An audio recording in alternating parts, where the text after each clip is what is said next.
La Sociedad Española de Radiodifusión presenta... Ser... Aquí va la radio... Podcast. Siempre. Hola, soy Javier Ruiz y esto es Hora 25 de los negocios. Hoy, vehículo eléctrico. ¿Arranca realmente?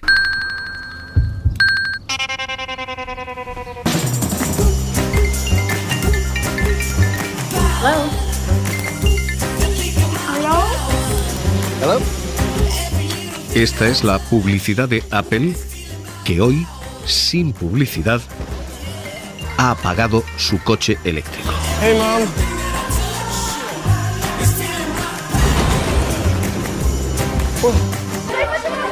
Apple ha sorprendido a sus 200.000 empleados, quienes trabajaban en un proyecto llamado Titan, para desarrollar el coche eléctrico, diciendo que eso se aparca. Un proyecto que llevaba más de 10 años en marcha en la compañía, se apaga. Apple renuncia a su apuesta por el coche eléctrico. Un proyecto que el propio Tim Cook empezaba en el año 2014. But we want to take the Apple experience even further. And we saw an opportunity to transform another fundamental method of transit, and we call it Apple Car. Apple Car era el nombre que se puso al que iba a ser el coche de Apple, como el iPhone, como el iPad, como los AirPods. El Apple Car era la gran apuesta de la compañía, un coche eléctrico. Pero después de 10 años y después de cientos de miles de millones invertidos, Apple gasta 113.000 millones al año en I+D, y este ha sido uno de sus grandes proyectos. Apple dice, esto ya no es prioritario. Marchamos a inteligencia artificial, cancelamos la propuesta de desarrollo, renunciamos al coche eléctrico. Hoy, tras la noticia, ha habido dos reacciones muy importantes. La primera y la fundamental, la de los mercados, Edu Hernández, porque los mercados han empezado aplaudiendo esa decisión de Apple, aunque han corregido después. Sí, como dices, las acciones de Apple comenzaron subiendo en un primer momento casi un 1%, pero hoy, tras la apertura de Wall Street, esas acciones de la compañía han estado cayendo a un ritmo del 0,6%. Desde finales de 2023, su valor ha caído más de un 9% hasta los 2,8 billones de capitalización bursátil. En esa caída, Microsoft ha destronado a la manzana como la empresa más valiosa del mundo. Y la segunda reacción es la de Elon Musk. Elon Musk es el fabricante de Tesla, es el dueño de la compañía que fabrica coches eléctricos por excelencia, y lo único que ha hecho es publicar un emoji saludando y con un pitillo encendido. Es literalmente la reacción del malo de las películas de James Bond, pero esto es lo que hay. Y hoy Apple es la anécdota, pero tiene una categoría de fondo. Apple, ya digo, gasta 113.000 millones en I+D cada año, y había incluso señalado ya algunos pactos, por ejemplo con Lexus. Cuando dos mundos se cruzan. Lexus UX híbrido autorrecargable por 29.900 Lexus euros. iba a cruzar esos dos mundos, el de Apple y el de la propia firma de automóviles. Ahora mismo, cuando Apple se retira, empieza un efecto dominó. Y esa es la cuestión que queda de fondo. Más allá de la anécdota de Apple, queda una categoría de fondo. Y es si el coche eléctrico está empezando a tener cierto descreimiento en algunas de las que apostaban por él. Hoy UBS ha publicado el informe que habla de todavía demanda, fuerte, efectivamente, pero el año pasado esa demanda de coche eléctrico crecía a un ritmo del 47%. Este año crece a un ritmo del 11%, una cuarta parte. Tesla ha adelantado ya que, el fabricante de coches eléctricos por excelencia en el mundo, la demanda está cayendo y que tiene que rebajar precios para intentar captar al público. Alemania ha publicado esos datos también, diciendo 16% de caída de demanda este año 2024. Esto es lo que espera ese país, el primer mercado del coche eléctrico en toda Europa.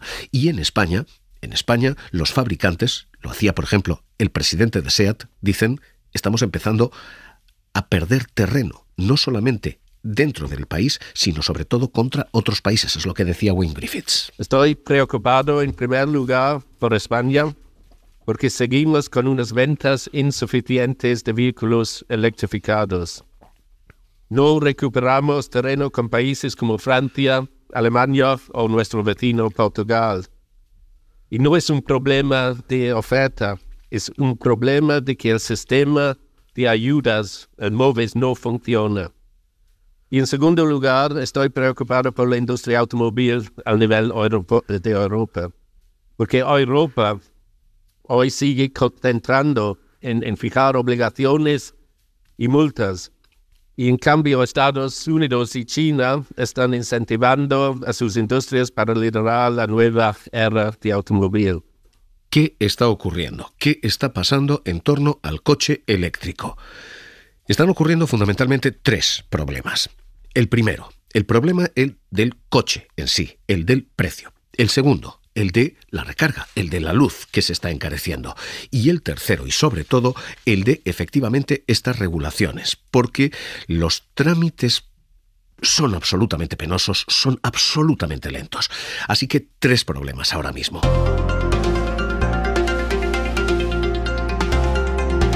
Primero, el del coche en sí. Son coches más caros en un momento en el que toda inflación duele, así que entrar en ese coche es más caro, pero salir de ese coche es más incierto. La vida en España de los vehículos es de 12 años. Cuando alguien compra el coche, compra sabiendo lo que paga hoy y lo que espera recuperar mañana. Esto puede ser un tema menor dentro de los pequeños usuarios, pero es capital entre las empresas alquiladoras. Avis, Hertz ya se han retirado del coche eléctrico, han dejado de pedir Tesla precisamente por esto, porque dicen se está devaluando el vehículo cuando uno lo vende. Años después, la tecnología ha avanzado tanto que el vehículo eléctrico que uno pone de vuelta al mercado es un vehículo mucho más devaluado que el de combustión. Así que hay un problema de precio en cuanto a los vehículos y los fabricantes, Cernauto por ejemplo, los concesionarios dicen: hay que ser consciente de que es verdad, la barrera de entrada es más alta, pero también es verdad que estamos pagando un cierto beneficio social. Si bien es cierto que hay un problema también de precio o de la posibilidad de la gente de comprarse vehículo eléctrico, yo creo que también es momento para empezar a pedir o empezar a apelar a la conciencia de las personas, ¿no? Y a buscar una manera para que esas personas que están ahora en ese momento de incertidumbre pues transiten, porque estamos hablando de que si la media en España... Esta es la línea que defiende Francisco Riveras, el presidente de Cernauto. También es verdad que está bien que hay que apretar a las empresas, que se pongan las pilas, pero también hay que empezar ya a decir que esos coches no pueden estar en la carretera y hay que buscar la manera... Así que primera cuestión y primer problema es precio, tanto de entrada como de salida. Segundo problema. El segundo problema es la recarga, la luz. Y hoy, permítanos el desvío en esta carretera, hoy la luz se dispara. Hoy lo que tenemos es un problema de una luz que efectivamente es más barata que recargar con gasolina, pero que acaba de dar un pequeño calambrazo a todos los consumidores. Las medidas que se diseñaron con una condición es el ministro de asociada Economía, Carlos Cuerpa, a la evolución de los precios, es decir, de la urgencia del shock de la inflación en materia energética, pues tienen que seguir su curso y así seguirán también hacia adelante conforme si es que se da... Justificando lo que ha ocurrido hoy, y es que la luz se ha abaratado tanto que el IVA reducido, el del 10%, deja de regir. El decreto que se planteó decía por debajo de un nivel determinado de 45 euros megavatio hora. El IVA ya no es reducido, el IVA es pleno. Así que, ¿qué ha ocurrido? Como el precio ha bajado por ahí, calambrazo, el IVA salta al 21%. Jordi Fábrega, ¿qué tal? Muy buenas noches. Hola, buenas noches. Y lo que tenemos es ya esa aplicación. Sí. Ya tenemos el IVA a pleno gas. A partir del viernes subirá el IVA de la luz al 21%. Es una subida automática, como dices, que se activa porque el precio del megavatio hora en febrero ha bajado de los 45 euros. De hecho, el precio del megavatio es mucho más barato que hace un año, que hace 2, gracias al viento de la última semana.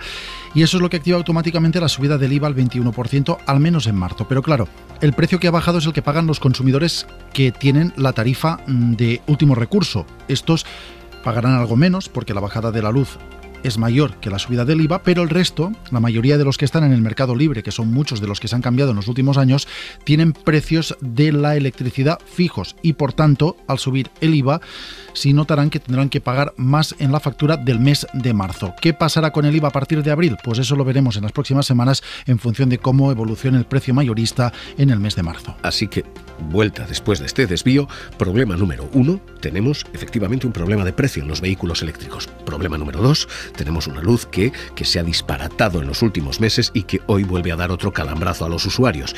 Y problema número 3, tenemos una burocracia insoportable en este país en esta cuestión en concreto, hasta el punto de que en España hay 37.350 puntos de recarga.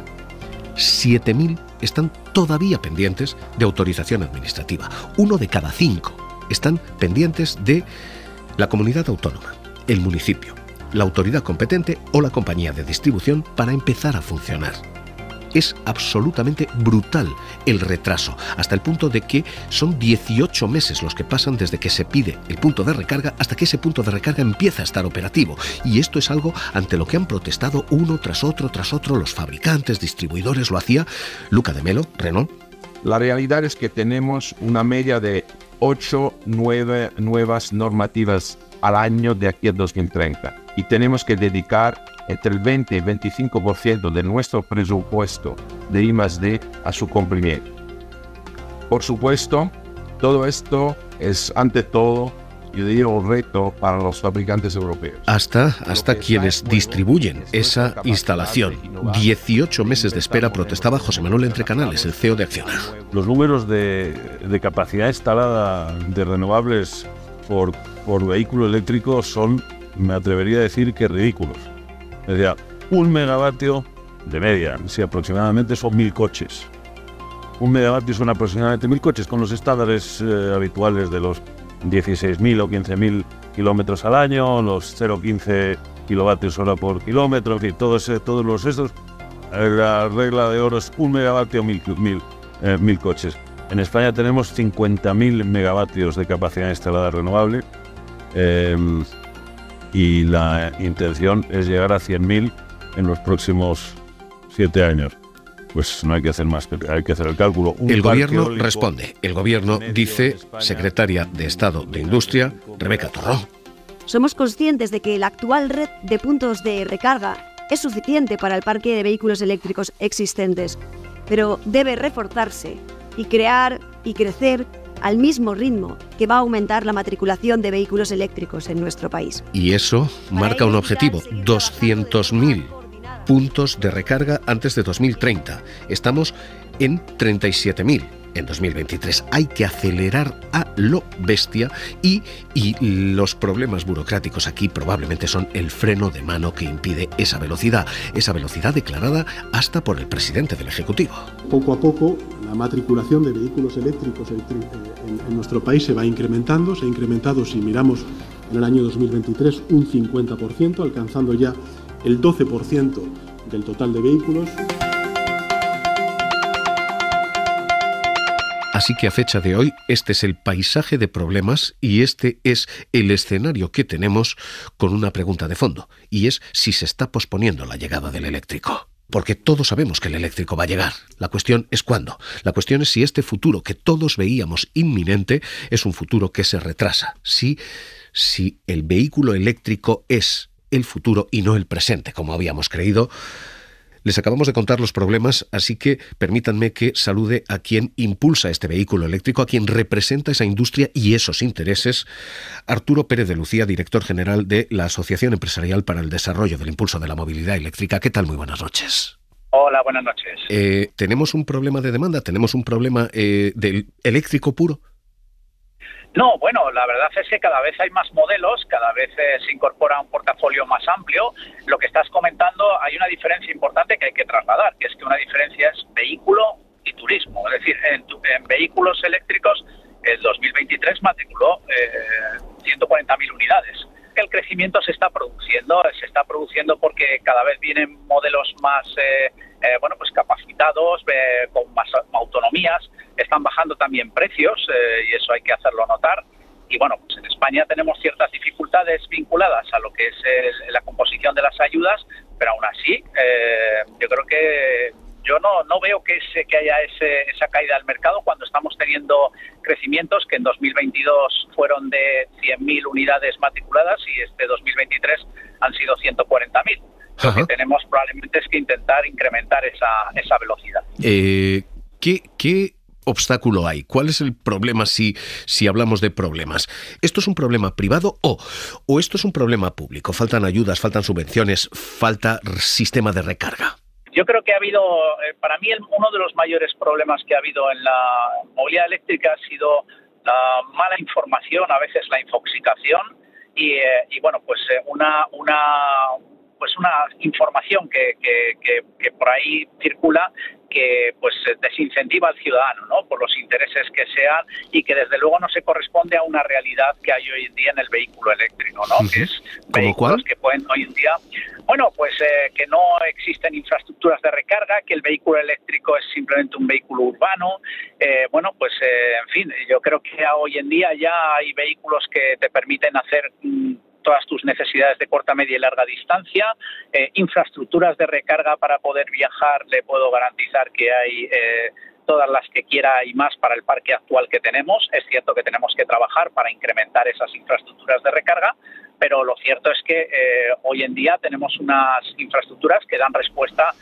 para poder viajar por cualquier parte de España, y se lo puedo decir yo que llevo más de 600.000 kilómetros en eléctrico. Claro, es que muchas veces el problema de la información es quién informa, ¿no? Lo cierto es que hoy en día estamos en un escenario de la movilidad eléctrica muchísimo más evolucionado de lo que la gente se piensa. Pero señor Pérez de Lucía, pero las informaciones que proporcionan, las está proporcionando, por ejemplo, Cepsa. Cepsa es cierto que tiene gasolinera, pero Cepsa es también quien está creando electrolineras. Y Cepsa lo que dice es, oiga, me pasan 18 meses desde que yo pido hasta que ustedes me autorizan el punto de recarga. Lo está dando SEAT, que no parece ser en esto sospechoso. Y lo que están diciendo es, oiga, hay un problema de falta de recarga y hay un problema de demasiada burocracia. Por supuesto, no es que esté todo solucionado, esto tenemos que ser coherentes con lo que es la realidad, pero lo cierto es que lo que tenemos hoy en día es una infraestructura que está bastante ya avanzada para lo que es el parque que tenemos actual. Y bueno, pues lo que tenemos que trabajar es sobre todo para derribar esas barreras de cara a la infraestructura de recarga que vamos a necesitar para los próximos años, porque es cierto que la previsión de incremento de matriculaciones es notable y por lo tanto pues hay que incrementar esa infraestructura de recarga. Llegamos a los 200.000 puntos de recarga que tenemos a la velocidad a la que vamos. Hoy estamos en 37.000 y ya digo, según sus propios datos, 7.000 están inoperativas. Llegamos a los 200.000 que hay que tener en el año 2030. ¿Se alcanza esa meta a este ritmo? Bueno, yo diría es que el mayor problema que tenemos en este mercado es establecer un número, pues porque sí, ¿no? Tendremos que ir creciendo. Ojalá podamos crecer con ese número, que significará que también hayamos crecido desde la perspectiva del parque eléctrico, ¿no? Pero tendremos que tener las infraestructuras de recarga necesarias para dar respuesta al parque que tengamos eléctrico, ¿no? Y yo creo que eso es la clave con la que nos tenemos que quedar, ¿no? Es cierto que la administración pública tiende a poner números siempre, pero detrás de los números tiene que haber realidades. Y la realidad es que la infraestructura eléctrica tiene que crecer conforme al parque. Por lo tanto, pues bueno, esperamos que crezca y en la medida en que crezca seguro que vamos a seguir resolviendo las barreras que las hemos reducido bastante y que tendremos que acelerar, pero para eso estamos trabajando, ¿no? Pues director general de EDIVE, de la Asociación Empresarial para el Desarrollo de la Movilidad Eléctrica, Arturo Pérez de Lucía, gracias por estar con nosotros aquí en Hora 25 de los Negocios. Un abrazo. A vosotros, muchas gracias. Hoy, balance del vehículo eléctrico, el coche que ha de terminar con este sonido.